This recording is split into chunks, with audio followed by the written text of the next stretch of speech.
was not only our king to the people, he was their father.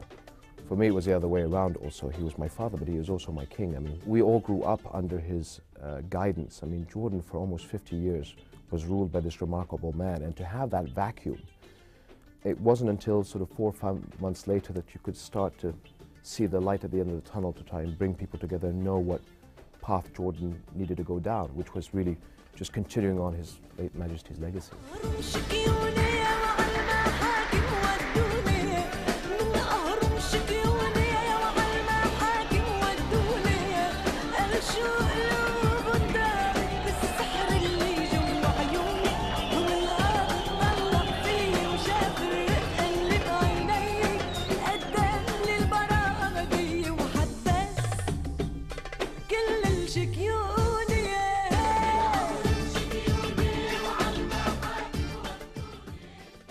Jag väntar på kung Abdullah i kung Husseins sommarresidens i Atika i södra Jordanien. För 15 år sedan så intervjuade jag hans pappa, kung Hussein, i det kungliga palatset i Amman. To me, Your Majesty, you are the master of balance because you live in a part of the world where leaders come and go all the time. But King Hussein is always there. How come? Well, thank God it has been an oasis of stability. We have had some very, very serious crises that we passed through, very, very serious and difficult experiences. But nonetheless, Jordan has survived, and I have survived with it. And I believe that survival in itself has never been the objective, but to create something through that survival. Kung Hussein regerade Jordanien i närmare 50 år. Han var en oerhört karismatisk person, men han kunde också vara skoningslös och hård när han tyckte det behövdes.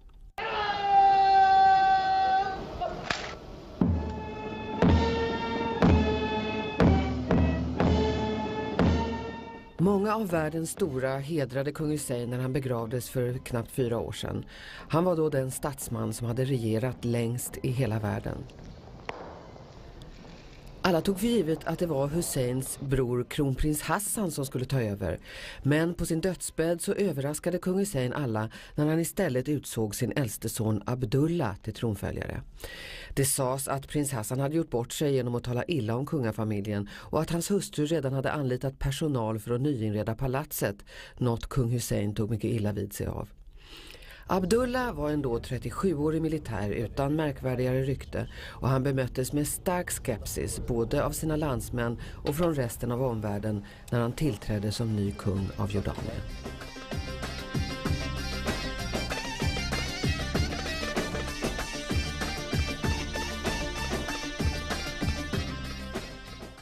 When did the thought first hit Your Majesty that you were going to become the new king of Jordan? A lot of people had come to me and said that your father's going to say this, but I said, look, you know, I've been a soldier all my life. I don't listen to these things unless my father says. So although there was a lot of talk that it was going to be me, I put it out of my mind until my father actually told me. And it was still pretty much of a shock when he did. It was a shock? It is a shock because you have to understand that, you know, I think as children we always think our parents are going to be around forever. And when he said that he wanted me in this position, obviously his health was not good, and he knew that there was that his time was very short. And again, it was not something that I ever thought I'd do. I always thought my father was going to be around forever. My career was always in the army. I thought I'd serve my father as sort of as his shield and his sword in a way.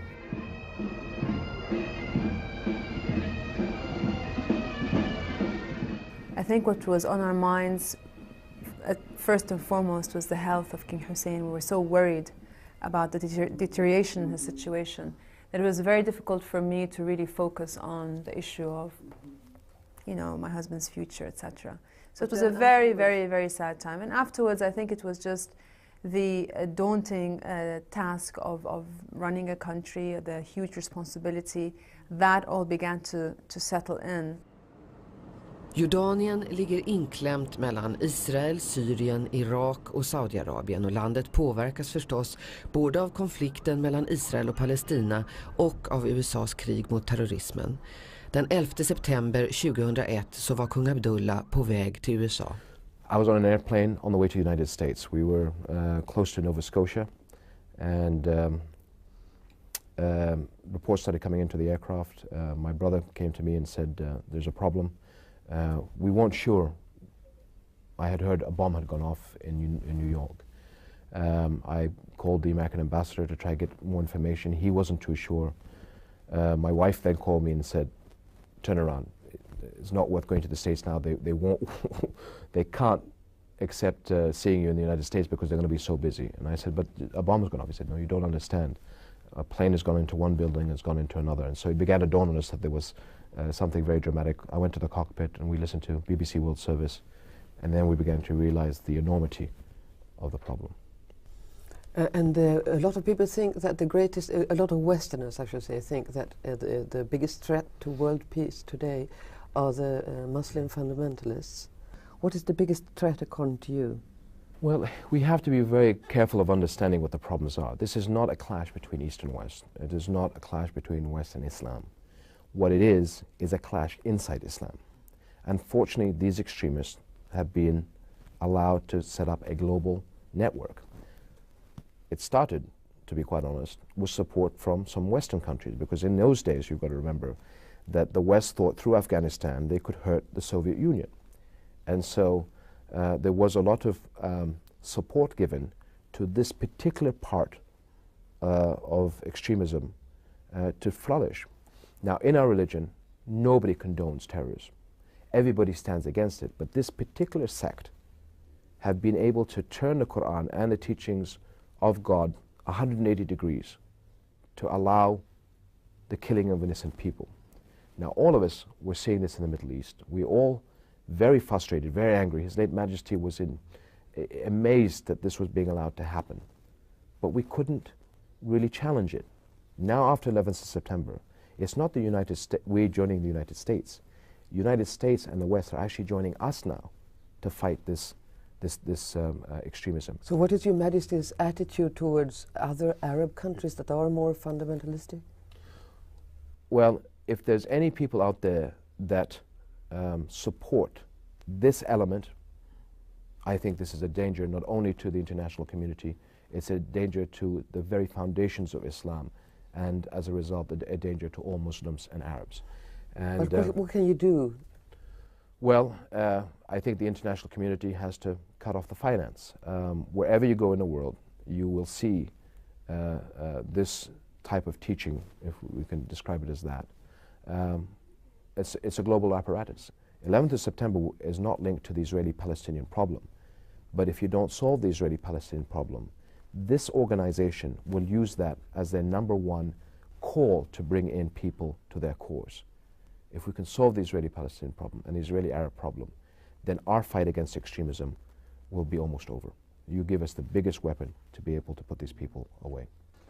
På grund av sitt utsatta läge så är Jordanien helt beroende av att fredsprocessen i Mellanöstern fortsätter. Kung Hussein var aktiv som medlare och även kung Abdullah försöker spela en roll i fredsförhandlingarna, och han har haft flera möten med president George Bush.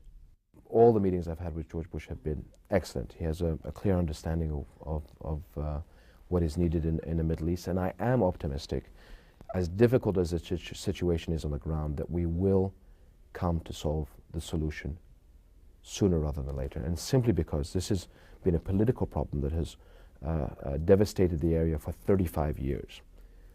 And it's the people that have paid the price, Israelis and Palestinians alike, and the rest of us that have been dragged into it. And I think that people realize that unless there is a Palestinian state, a viable Palestinian state linked to 242 and 338, there's always going to be turmoil, there's always going to be destruction, and there's always going to be terror.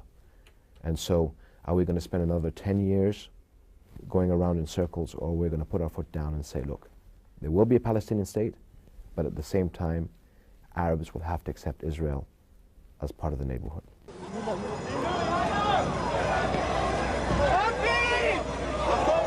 What does Your Majesty think about the suicide bombers? I have, Jordan, His late Majesty, myself, have always had a tremendous disgust for terror in any way. Suicide bombings are, I believe, atrocious. I think they are tremendously damaging to the Palestinian cause. And again, there is an understanding that wherever you have desperation and frustration as you have with the Palestinians, they may revert to extremist measures. It's not an excuse, but at the same time, life is so unbearable for the Palestinians that there are those out there that feel that they have nothing to lose. And this is the point. We have to approach the Israelis and the Palestinians that you have something to gain. Drottning Rania, som själv är palestinska, är en mycket aktiv drottning. Hon är ordförande i 18 olika organisationer, de flesta med inriktning på barn- och familjefrågor.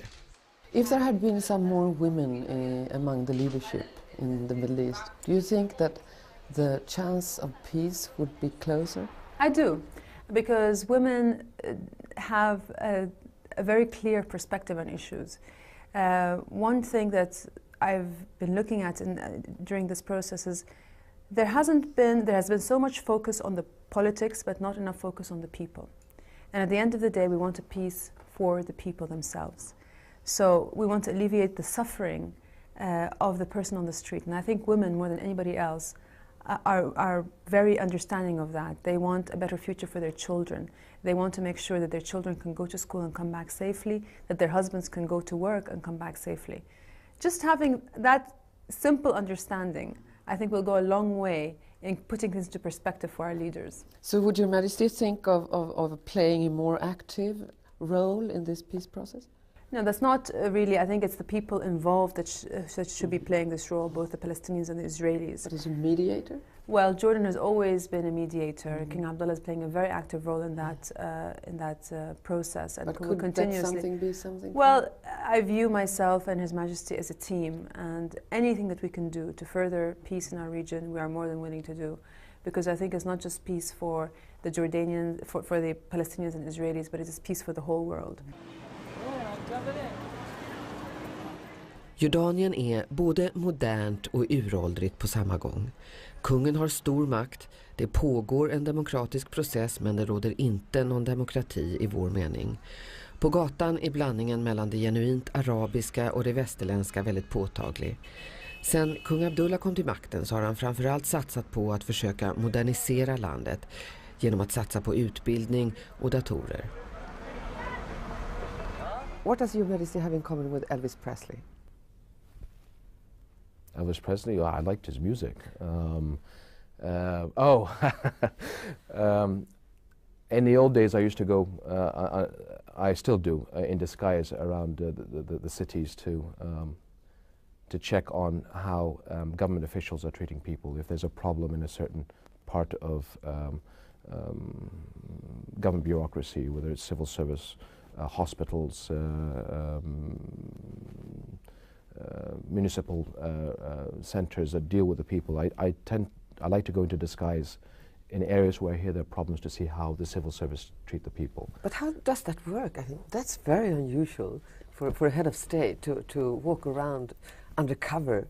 Well, you have to understand that before I came into this position, I had the freedom to move around the country anyway, and the biggest danger of being in this position is being isolated from the people, because it's very easy to be put into the palace and be surrounded. And this happens, I see this happening every day. I saw it with my father. And if you let it, you will become isolated very quickly. So it's just a way of getting back out, getting in touch with the people, and just keeping your pulse on what the country needs and what the country is doing. But it can also be very dangerous to be a king. King Hussein suffered 12 assassination attempts. How many did Your Majesty survive so far? Well, there's been obviously many plans. There was one that was fairly close to being attempted several summers ago when I was on holiday with my family. But where was this? We were in the Mediterranean. We were arriving at a destination where people were going to do something. And several hours before we arrived at that destination, we were warned of the possibility, and we just left the area. Did His late Majesty tell his children about the assassination attempts? As we grew up as teenagers, obviously, we were curious, and always when, Jordan has gone through a remarkable history under His late Majesty, so there's always some amusing anecdotes when. Again, some foreign element was able to persuade a man who worked for me at the time to replace my nose drops, which I had for sinus problems, from which I've suffered all my life, with acid. And I came to use them when I found that I thought that the bottle was old, and so I poured it down, and suddenly it started bubbling, and so we realized something was wrong. I was fortunate not to have used the drops. Nästan hälften av Jordaniens befolkning är palestinier och de jublade förstås när kung Abdullah gifte sig med den vackra Rania, dotter till en palestinsk barnläkare.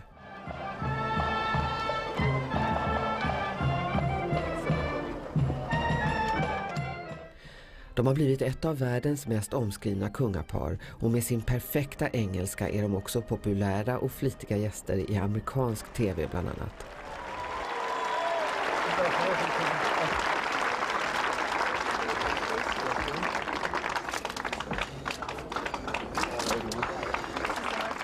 Being Palestinian, what impact does that have? Well, it just gives me a more overall understanding of the situation. I was born and grew up in Kuwait. I've always visited Jordan and Palestine to visit some relatives throughout my childhood. I then went to university in Cairo, Egypt. And I believe that that has given me a very good overall understanding of an Arab perspective on issues. Being an Arab woman, what's the significance of that? Well, being an Arab woman, it just means that you have a sense of the identity of who you really are.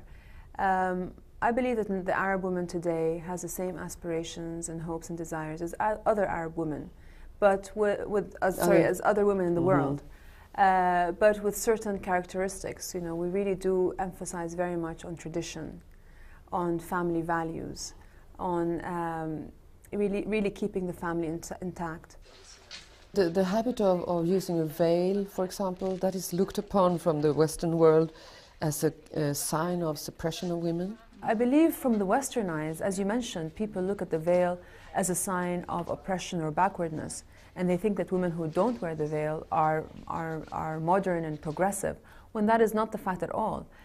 We have a lot of women who wear the veil, who have excellent jobs, who are professionals. Wearing a veil does not stop you from seeking education or working, being active in the workplace, etc.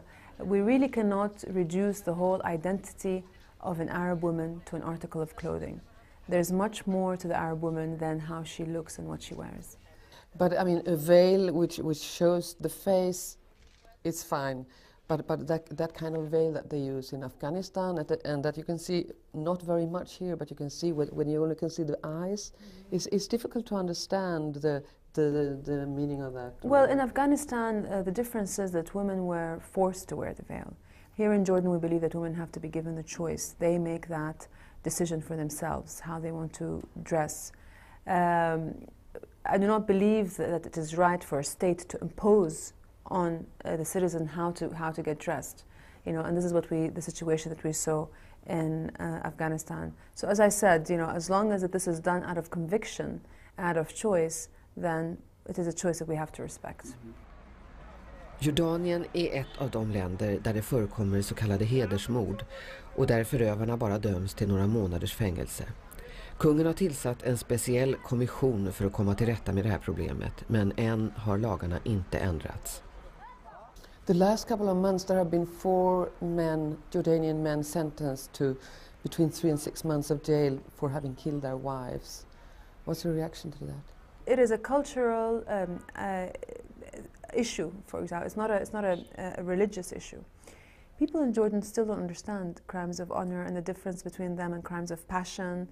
They don't understand that this is not a religious issue.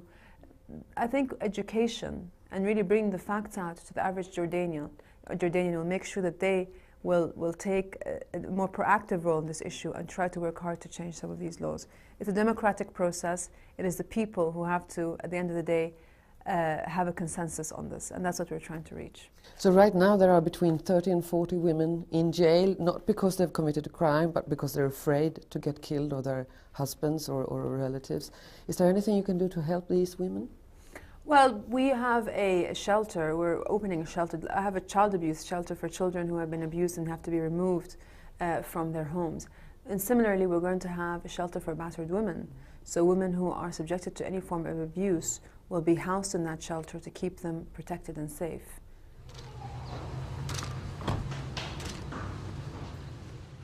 Being a father of royal children, is that different of being a father of other children? A father is a father, children are children at the end of the day. I don't think there's any difference. But is there time enough to spend? That is the only sadness, is that, you know, there's a lot of pressures to take you out away from the home, and so you have to struggle very hard to give your family and your children that special time, because as everybody says, you know, children grow up so quickly. But you're down here in Aqaba, we try to come down as often as we can, and you know, the weekends are for the family. And even when we travel, if it's not a big imposition on our school, we try and take our children with us. But Your Majesty started boarding school at a very early age. I went to the age of 6.5, dreadful, and I would never do that to my children. Again, the circumstances were difficult. Jordan was going through turbulent times because of our neighbors. It was in the 60s. And so it was thought that the children to go to boarding school would be safer. But it was tough being away from home at such a young age. And having gone through that experience, I wouldn't want to do the same to my children, I don't think, not until they're much older. Are there people in Jordan who are skeptical because Your Majesty is so, has had so much Western influence? I'm sure there was, and I'm sure there are people that still is. You're going to have to continue through the rest of your life to prove people that you're up to the task, and that, you know, you're going to bring them the type of life and aspirations that they want. So you're always going to be looked at critically. So 3 years of being a queen, in what way have you changed most? I feel in all the fundamental ways I'm still the same, but maybe my perspective on issues has changed, because being in this position means that you meet a lot of people, you interact with different people from different walks of life, you visit many different countries.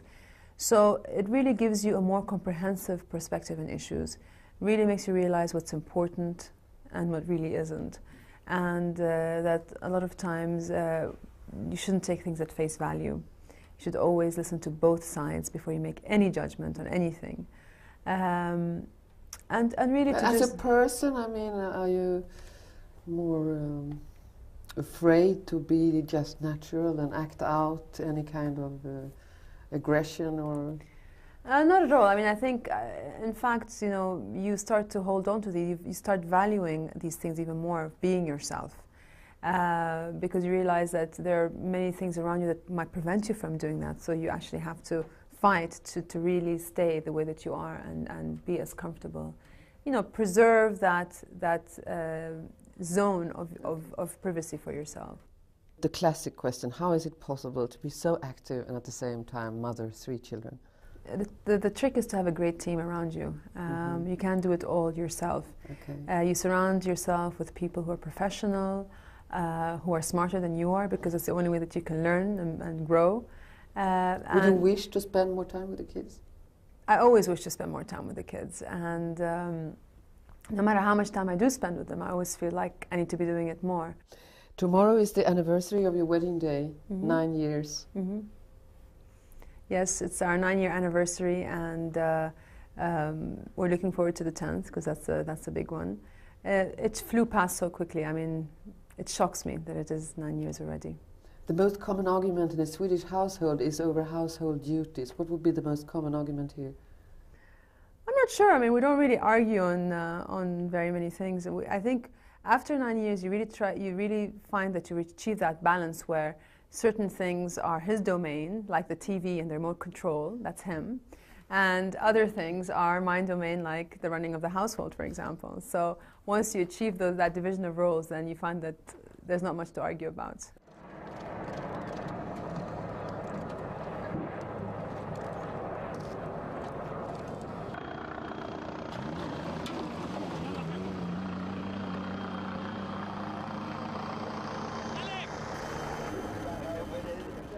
how is there time for diving, flying, Your Majesty's a pilot too, parachute diving? Well, that's the saddest. You see, car racing. Now that I'm in this job, every time I try to do the sports that I loved, everybody says it's too dangerous. And so they're making me very boring these days by not allowing me to do these things. I still scuba dive, I still fly, I every now and then get into a race car, but parachuting, they've hidden my parachute. And, but one of these days I'll get back to jumping, shock a lot of people.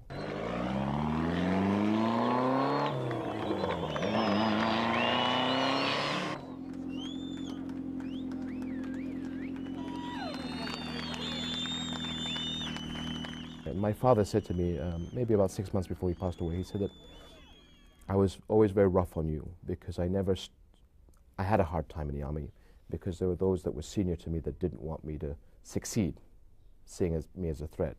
So my life was made difficult, and they made the life of my soldiers difficult.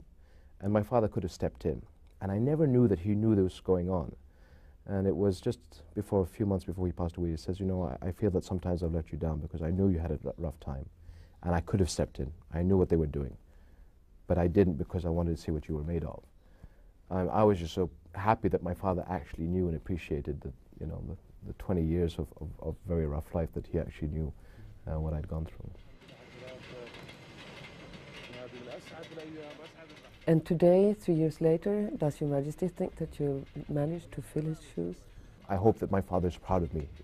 In my heart, that I know that he put me in this position because he wanted me to be able to achieve what he wanted for his country. And you know, I hope that when people look back on my life, they will say that His Majesty made the right decision.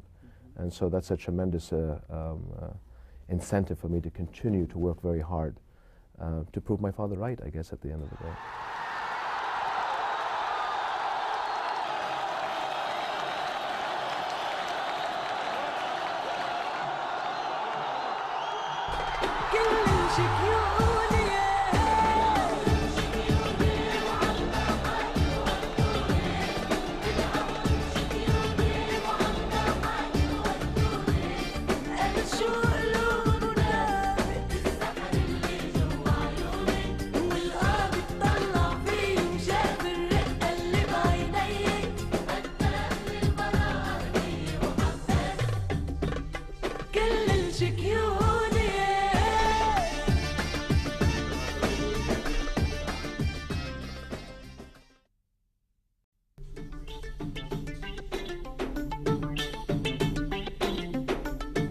He was not only our king to the people, he was their father.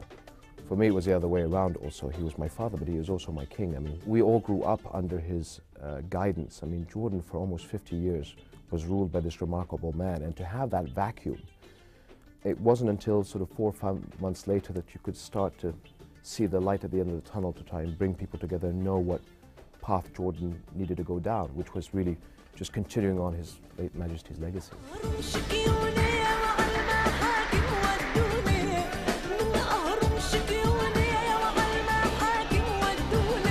Fransmän och från resten av omvärlden när han tillträdde som ny kung av Jordanien.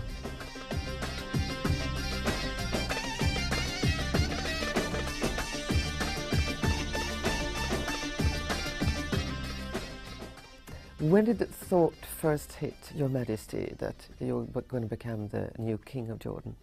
A lot of people had come to me and said that your father's going to say this, but I said, look, you know, I've been a soldier all my life. I don't listen to these things unless my father says.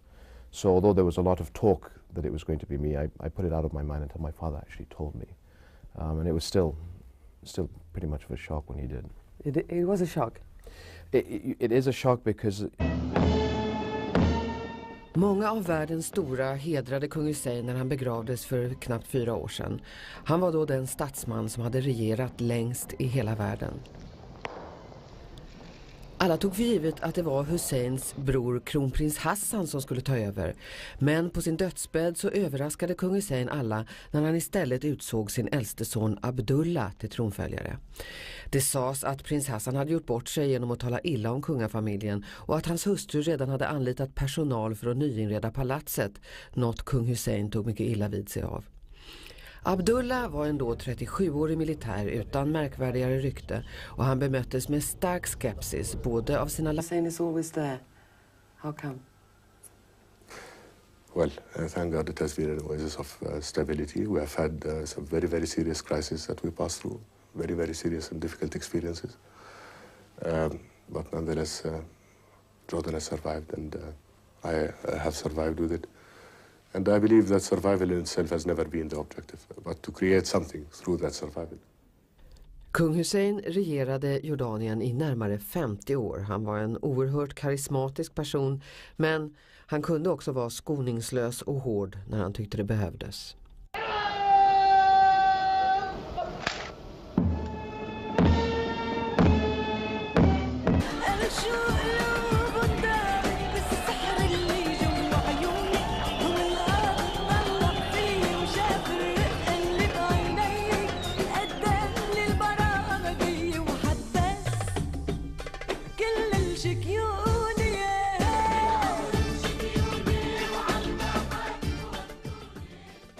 Jag väntar på kung Abdullah i kung Husseins sommarresidens i Atika i södra Jordanien.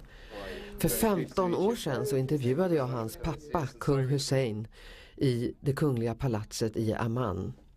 To me, Your Majesty, you are the master of balance because you live in a part of the world where leaders come and go all the time. But King